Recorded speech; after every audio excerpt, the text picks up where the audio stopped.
I think the worst thing about this is I've made like 10 tracks, but every track I made, I'm thinking, oh, this is terrible. This is awful. Like,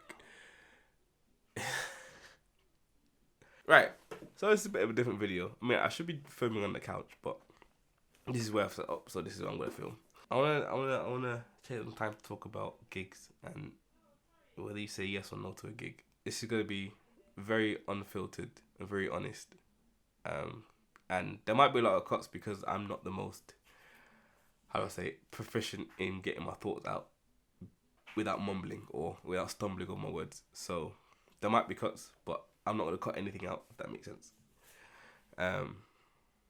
Yeah. So let's get into it. I haven't even brushed my face. I'm just thinking, I woke up this morning and I think, okay, I need to film this video. So apologies for my roughness. Like, I'm in my house clothes but here we are. If the gig doesn't serve you, or if you see that you're not going to enjoy it, or it's not in your sort of path of career, don't take it. Just don't take it. It will more benefit you and the person that's asking you if you say no than rather if you say yes. Even if you do need the money, or if it's like, oh, this could be an interesting gig that I've never done before. If you're uncertain about things, it's just don't do it, because then you'll get into a cycle of saying yes to gigs that you don't want to do. Then you'll surround yourself with people that you don't actually like playing with in terms of either skill level or personality or anything really. And then that will sort of negatively affect you and your mentality and your outlook on how you operate, and your outlook on your ability to play and things like that.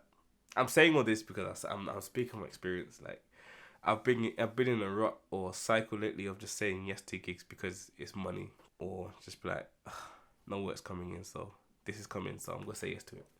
I've been in that cycle for a while, and I don't know if you can tell by my demeanor, but it's definitely had an effect on me. I didn't even realize, because when it comes to now making reels or making music for other people, it's like, because I've been surrounded myself with people that either I don't enjoy playing with, or their skill level doesn't match mine, or my skill level doesn't match theirs.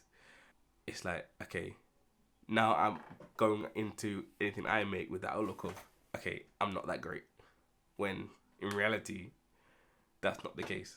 And this isn't to toot my own horn to say I'm the best player in the world, but I know myself. I know like how hard I've worked to get to where I am. But me being in those situations is now negatively affecting all the effort that I've put in. If that makes sense. I was speaking to one of my good friends. He's a musician as well, and he sort of echoes this sentiment as well. Like, he was like in a rut of doing gigs just because it's a gig. But then he was like, when he came to play with me and a couple of our other friends, he was like, do you know what? I'm actually not that bad. Like, it's like, because he was playing with other people, he's like, yo, I might be terrible at music because what I'm playing, it just sounds bad. But when you surround yourself with good musicians and people that you actually like playing with, and then you start playing, it's like, yo, no, I'm actually good. I'm actually good at this music thing. It's just I've been playing with people that are bad. Like, I'll just be playing people that aren't good at this music thing. So when you actually play with people that are good at this music thing, it's like, yo, I've actually got something. Do you know what I mean? It's like, believe in yourself, believe in yourself, know your worth. Do you know what I mean? It's a, I don't know if it's a treacherous or dangerous game to play, but it's, what's the word I'm looking for? Being a full-time musician and being self-employed and having to decide what gigs you say yes or no to, or what projects you say yes or no to, it's a minefield, because sometimes you don't even know if the gig's going to be good or bad, because on the outlook it could be like, okay, this gig is alright, it looks alright. When you get there, it's like, it's just another one of them ones. But on the flip side, it's like, yo, this gig looks terrible, but I might say yes to it anyway. And then that ends up being a good gig. You just don't know, and that's the issue. But I think I'm speaking to the fact that when you know the gig is going to be awful, but you still say yes to it, it not only negatively affects you, but negatively affects the the person or the company that have asked you to play the gig, because you're gonna be on stage thinking, why am I here? And then that's gonna negatively affect how you play, and then the people will like notice that, and it will negatively affect them as well. It's like it just goes both ways. Like it doesn't just negatively affect you. Do you know what I mean? It's like you're a service as well. Really, you're a service to them. I don't know if I'm gonna post this, but I think it's good to get it out of my system because, as I said, it's negatively affecting my work or my production work with other people. It's like when I either sit down to make reels, or sit down to produce, or sit down to write with someone or write an album with someone. It's like because because I surround myself with bad people. It's like anything that I write is think, oh, this is terrible. This is like the gig I played yesterday, or this is like the gig I played last week. This is just terrible. It's like you're gonna stick in that cycle of being terrible. The only way to break out of it is to either how do you break out of it? You take good gigs. That's the only way to break out of it.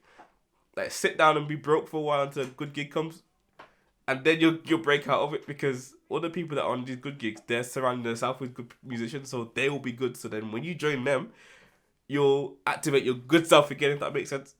I don't want to ever hear the notion of playing your instrument at any venue or anywhere is always a good time. If anyone ever tells you that any opportunity to play your instrument or something that is positively beneficial to you, just call BS because that's not right.